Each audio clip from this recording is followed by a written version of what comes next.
Okay, let's talk about something real. Let's talk about the middle class trap. You know that feeling, right? That sense that no matter how hard you work, you're just stuck? Well, today, we're going to dig into 6 financial rules you've probably been following your whole life, and I'm going to show you how they might be the very things holding you back.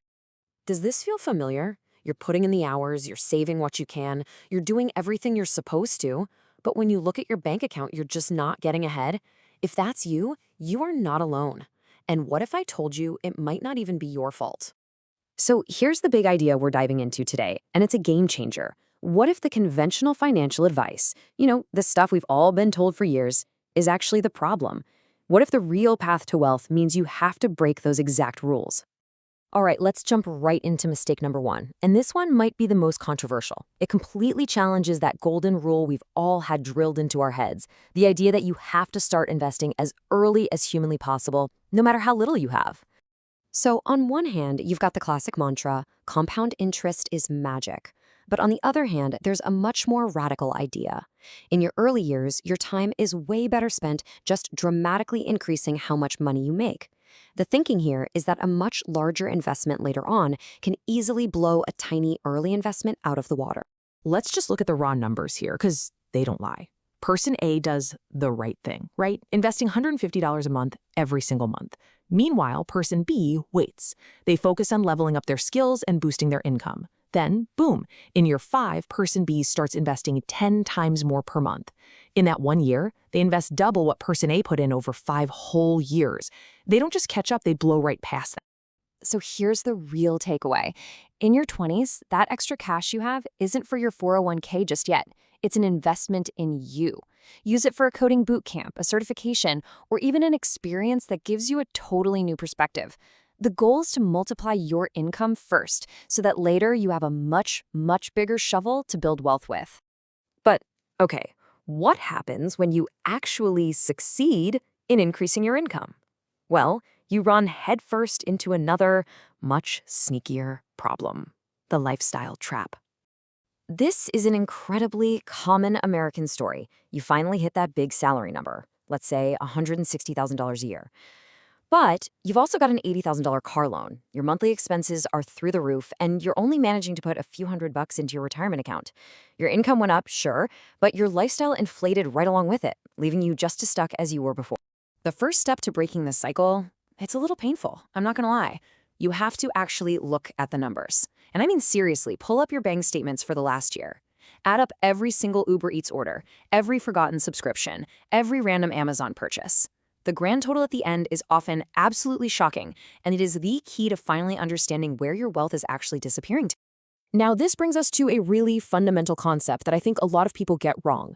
It's not about being rich, it's about being free. This is the true end goal of all this planning. Let's be super clear about what this means. Financial freedom is not retirement. It's getting to a point where your investments, whether that's stocks, real estate, a side business, whatever, pay for your life. At that point, work becomes a choice. It's something you do because you love it, not because you desperately need that paycheck to survive. And the main tool to get you there is an emergency fund. But think of this as more than just a safety net. It's your courage fund. It's the runway that gives you the confidence to take smart, calculated risks.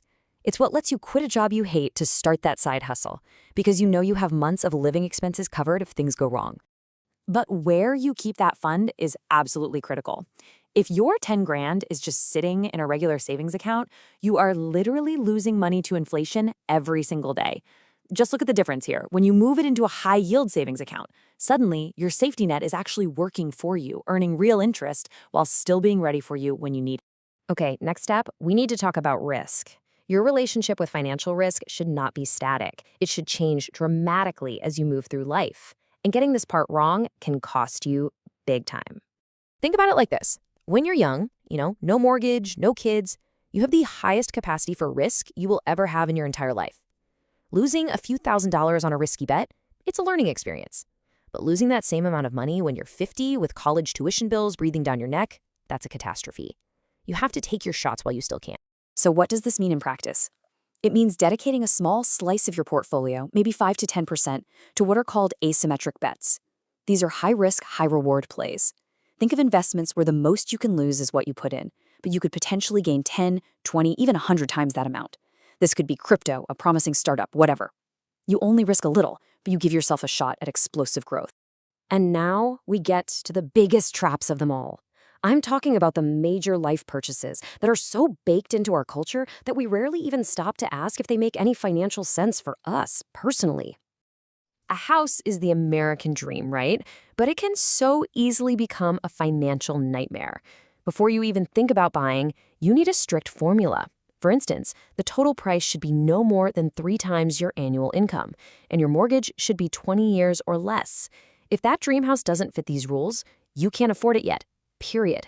Buying it will just make you house poor, sacrificing everything else just to make a mortgage payment. This quote right here really gets to the heart of it all. True wealth isn't the flashy car or the giant house. It's the investments that are working for you in the background.